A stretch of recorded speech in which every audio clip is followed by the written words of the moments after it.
I also wanted to talk about how to control the material applications on the masses.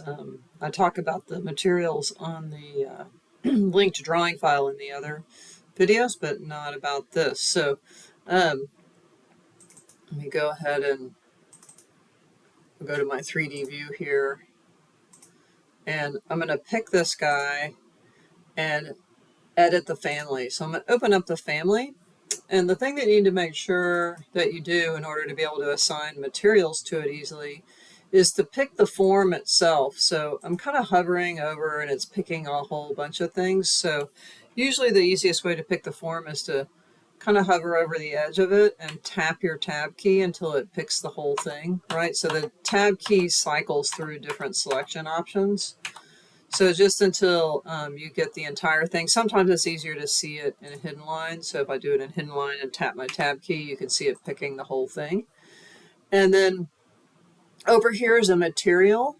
And what you want to make sure that you do is associate a family parameter with that material. So you want to left click on this gray box.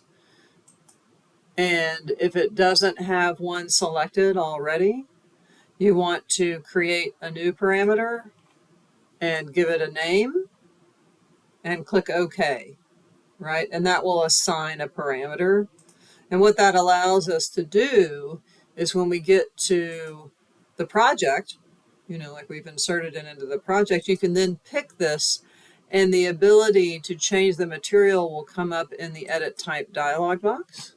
So if I go to edit type, you'll get the top and the bottom. That's what it does. It's basically just assigning a way to keep that parameter open in here. So if I wanted to change the top color, top material, I could come in here. Let me do that again, just a little bit more slowly. Come in here and left click on the right side of this, not on the gray box, but in the white area, and it will bring up in a little ellipsis, and that should open up your material browser. And I'm just going to expand this home. If your library is closed, you'll need to open it sometimes. I don't know, I'll put concrete on it. All right, so maybe board form concrete. Let's see what that looks like. I'm selecting it and then I'm going to go to the appearance. So that's what it looks like. We'll put it on and then adjust it. So I'll just pick that and click OK. So now it's going to apply that board form concrete. Click OK. Then if I click off of it, you see it turns gray, right? Sort of representing the concrete. In order to see the texture, you need to come down to your visual style and change it to realistic, right? And then it will come in and it's got this tiny, tiny board form concrete all over it, which is kind of interesting, but let's go ahead and update that to something a little bit less tile-y, patterny. And so I'm just going to go to my Manage tab here and go to Materials. You can do MT as the shortcut for that, and I'll make this a little smaller. And it comes up to that board form concrete that we applied, right? And so if I want to adjust what it looks like in the texture, I can sort of play around with this. First thing I'm going to do is kind of green or weird. I'm just going to image fade it. And if I hit apply, you'll see it sort of fade out. And then if I wanted it to be a little darker, I could make that black and hit apply. And it's actually now doing 67% of this and then blending it with that color. So if I come in and actually pull that down further and hit apply, it's going to get a little darker, a little darker.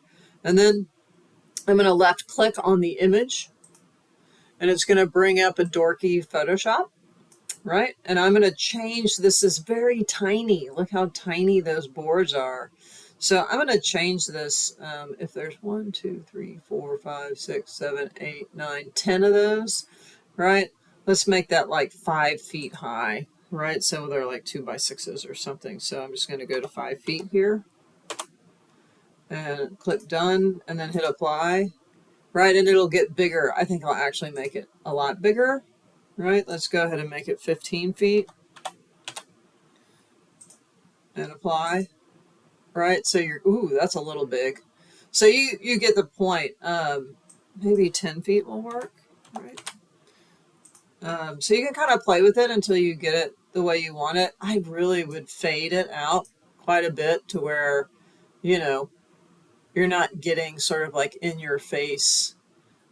Maybe this goes to like a gray instead of a black, right? So see how it's a little bit faded out so you don't have quite that dramatic amount.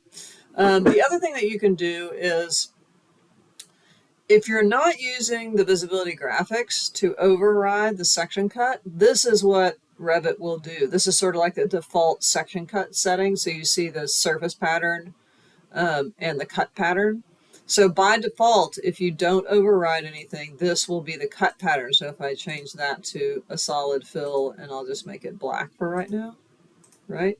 And then I'll change the surface pattern, the foreground surface pattern to, I'll just change it to like a small diagonal down, right? And click OK. And if I go to hidden line here, you're going to see there's that surface pattern, right? Because there's no overrides in here. So if I go to the visibility graphics, there's no overrides on the mass, right? Turn the mass on, but nothing overridden. And then if I were to section it, so I'm going to hide these guys real quick. I'll hide this floor as well, just to make my life a little easier.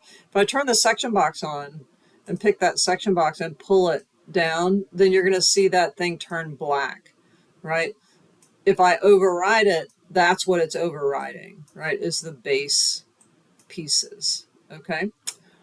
So that's kind of the materials. Again, making sure you have a material parameter assigned so you can assign the material in the family, and then understanding that the material has an appearance, and that's what the texture is, and it'll controls the rendering. And the graphics is really what it looks like in the viewport when it's not being rendered or when the realistic is not on. Okay.